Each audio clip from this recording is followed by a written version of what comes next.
Tools of Titans Summary: The Tactics, Routines, and Habits of Billionaires, Icons, and World-Class Performers by Tim Ferriss. If you want to learn from the best and become a titan in your own field, you need to read Tools of Titans by Tim Ferriss. This book is a collection of the most powerful and practical insights from more than 200 world-class performers who have appeared on his podcast. To find out more about the book and how it can help you achieve your goals and dreams, read the full review. Don't miss this opportunity to learn from the Titans. Tim Ferriss is a successful investor and advisor to technology startups. He was involved in the creation of companies like Uber, Facebook, and Alibaba, to name just a few. He is the best-selling author of The 4-Hour Workweek and the creator of a celebrated podcast series, The Tim Ferriss Show. Introduction. Tools of Titans details the stories, strategies, and successes of some of the most inspirational achievers, thinkers, and doers of modern times. These summaries will teach you how to strengthen your body and your mind, all while building your creative business. Number 1. What's in it for me? Get tips on health, wealth, and wisdom from some tip-top people. Imagine you could talk, one-on-one, with some of the most successful people in their respective fields. What would you get out of it? Well, if you asked the right questions, you'd probably gain a ton of insight. And that's exactly what Tim Ferriss got from talking to a broad range of experts on his podcast, The Tim Ferriss Show. In these summaries, we'll lay out the advice these people gave about health, wealth, and wisdom. Extreme athletes, cartoonists, entrepreneurs, comedians, all these professions are represented, and each has some knowledge that can be applied to almost anything. In these summaries, you'll find out the benefits of showering in 30 to 60 seconds of ice-cold water. That working a terrible job may be the best way to get a good one, and how the sexless lives of Seth Rogen and Evan Goldberg made them into creative comedians. Number 2. Some of the best health tips come from extreme athletes. Have you heard of obstacle course racing? It's a new athletic pursuit in which competitors run a course full of different barriers, including walls, bodies of water, barbed wire, and even fire. Although the sport is relatively new, it already has some major stars, and Amelia Boone is one of the most successful. She's already placed first in 30 obstacle races and, in 2012, participated in the world's toughest mudder competition, a 24-hour-long race without any breaks. Boone covered the 90-mile course, successfully hurdling nearly 300 obstacles. As you can imagine, she has some great tips for how to recover from strenuous activities. Before every race and training session, she blends beetroot powder with hydrolyzed gelatin, a flavorless nutrient derived from animal products. This simple protein drink regenerates her connective tissues. Another of Amelia's tips is to regularly roll your feet over a golf ball. Doing so stimulates the hamstrings, which are one of the most important muscle groups for overall strength and posture. Or consider another athlete, Wim Hof. His passion for enduring extreme cold even earned him a nickname, the Iceman. He's broken over 20 world records in icy climates, including a 7,500-meter climb up Mount Everest in 2007, wearing nothing but shorts and shoes. To prepare himself for such incredible feats of endurance, Hof sits in an ice bath. But exposure to the cold is nothing new. It's long been used as a health-boosting measure. Just take surfing champion Laird Hamilton and the self-improvement guru Tony Robbins, both of whom work with cold exposure to increase immune function, promote weight loss, and fight depression. That being said, Hof takes exposure to cold to new levels. For instance, one time he swam across an ice-covered lake. During this stunt, his retinas literally froze. Luckily for him, the damage wasn't lasting. Naturally, such extreme activities might not be the best place to start. So, for a gentler introduction, try finishing your daily shower with a 30 to 60 second blast of cold water. Number 3. There's no formula for maintaining personal health. You might have noticed that people tend to gravitate towards simple answers to health questions. For instance, most of us think that, since high cholesterol is a bad thing, low cholesterol must be good. However, things aren't quite that straightforward. Physician Justin Major, a personal health coach to Olympic athletes, corporate executives, and even health experts like the founder of the CrossFit Center in San Francisco, Kelly Starrett, has been working to counter this type of thinking for years. He has found that, in certain cases, high cholesterol can actually help people build lean body mass and defined muscles over a short period of time. In other words, health solutions aren't formulaic. While an office worker might need to abide by a low cholesterol diet, an athlete might benefit from one that's cholesterol-rich. That's why determining what's healthy should be accomplished through experimentation, not strict rules. This is essential today since lots of modern health advice is on the ascetic end of the spectrum: no meat, no alcohol, no sugar. James Fadiman, an expert in psychedelics, encourages a similarly experimental approach. He suggests just trying things out. A good example comes from the author's friend, referred to by him as Slim Barris, who takes microdoses of psychedelic drugs. He has found that these drugs improve his well-being and empathy, and expand his consciousness. This regimen includes 2 weekly microdoses of ibogaine hydrochloride, a psychoactive substance found in some flowering plants, including a perennial rainforest shrub called tabernanthiboga. In addition to these weekly doses, he participates biannually in a 2-day retreat during which he imbibes a higher dose of the ayahuasca plant, a psychoactive botanical used by the indigenous people of Amazonia. This plant induces a sort of spiritual enlightenment. People who've taken it say it makes plain the interconnections between everything in the universe. Of course, it's hardly recommendable for anyone to take psychoactive drugs, especially without medical supervision. Rather, it's the non-formulaic mindset when it comes to well-being that may be useful to some. Now that we've looked at health, how about wealth? Number 4. Working a really tough job will give you the perspective and the drive you need to succeed. Most people believe that hard work will bring success. But there's also nothing like a hard job to make you want to be successful.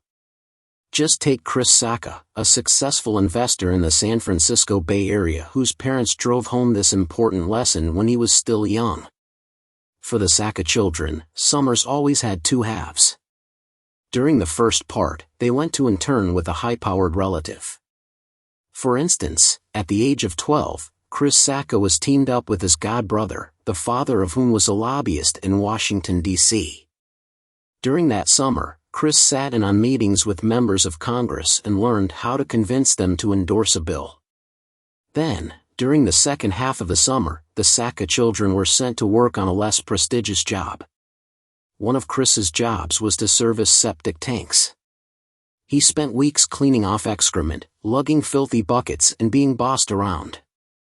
This kind of experience is essential, because if you know that you want your life to be more like that of an executive than a septic tank cleaner, you can start taking steps in the right direction.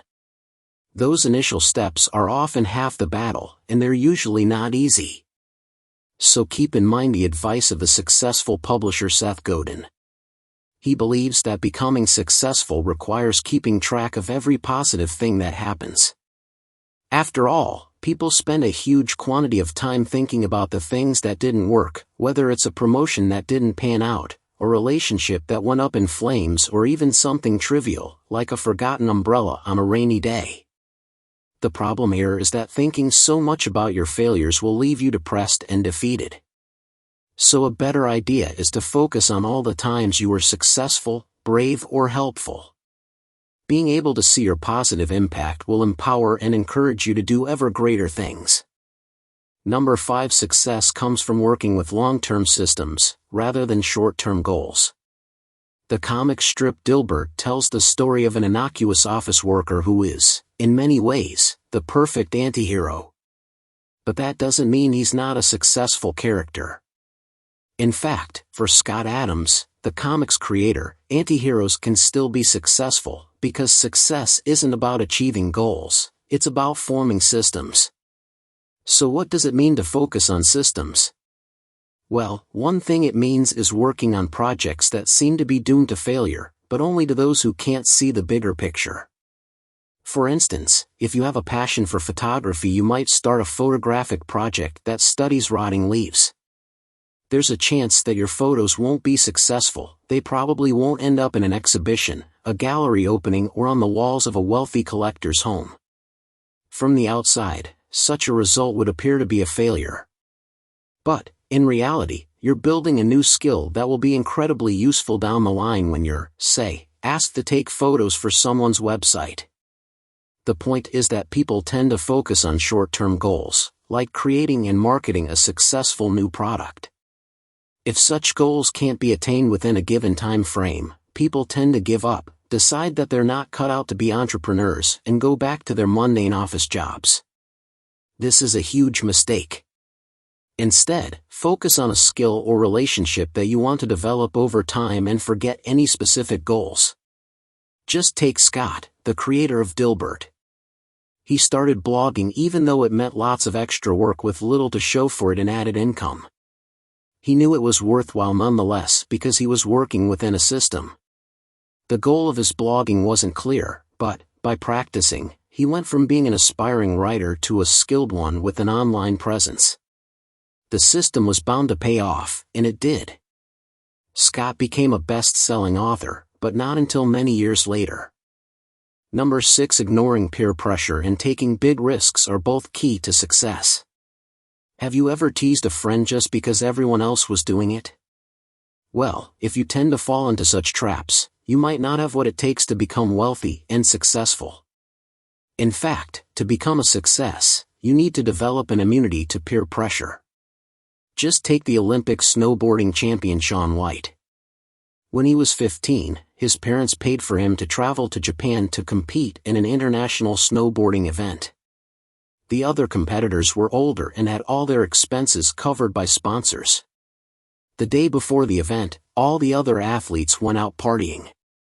On the day of the competition, they were so hungover that they decided not to take the event seriously. Instead, they would do a show run and split the prize money between all the participants. Or at least that's what would have happened if White hadn't had another plan. Despite the jeering of the older athletes, he refused to accept the deal.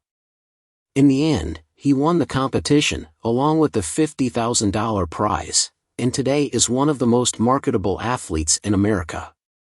White's bold move is also a reminder that entrepreneurial success relies on risk-taking. Just ask Peter Diamandis, the founder of the X Prize Foundation, an award that motivates people to design innovative solutions for space exploration. He decided that the prize should be at least $10 million and, with the help of his friends, managed to raise half that amount, but couldn't secure the rest. When faced with such a situation, most people would give up. Diamandis, however, took a risk. In May 1996, he invested the money by organizing a massive fundraising event. And his gamble paid off. Sponsors were reassured by the huge event and donations began pouring in. Because of this risk, the money was available when the prize was awarded for the first time in 2004. Now you've got a sense of how to bring in some money. But what good is wealth without wisdom? That's what we'll tackle next. Number 7. Seth Rogen and Evan Goldberg are comic geniuses with recipes for creativity. If you think wisdom is all about spending hours meditating and being perfectly respectful, then you aren't familiar with Seth Rogen and Evan Goldberg. These two guys exemplify the human wisdom to be gained through humor and naughty behavior. Despite the puritanical underpinnings of American society, Rogen and Goldberg have managed to create films that address sexuality with irreverence and hilarity. Their work on the subject began in 2007 with the movie Superbad. This comedy follows two awkward teenagers who are so desperate to lose their virginity that they have little brainpower left to devote to anything else. The latest film from the duo, entitled Sausage Party, came out in 2016. It features animated supermarket foods like hot dogs, tacos, and tubes of mayonnaise that embark on a comic adventure, spiced with sexual innuendo. So what do Rogen and Goldberg have to share about their experience? Well, they have 3 basic recipes for life and creativity. The first is to work with what you know. For them, as young artists, this meant dealing with their overwhelming desire to have more sex. The compulsion to fulfill this desire inspired Superbad, their first film success. The second strategy is from their mentor, Judd Apatow. He told them to work against the male stereotype of non-emotionality.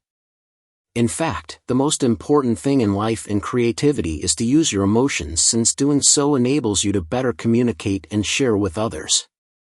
Filmmakers who follow this logic ensure that every character in a movie has at least one emotional wound to work with.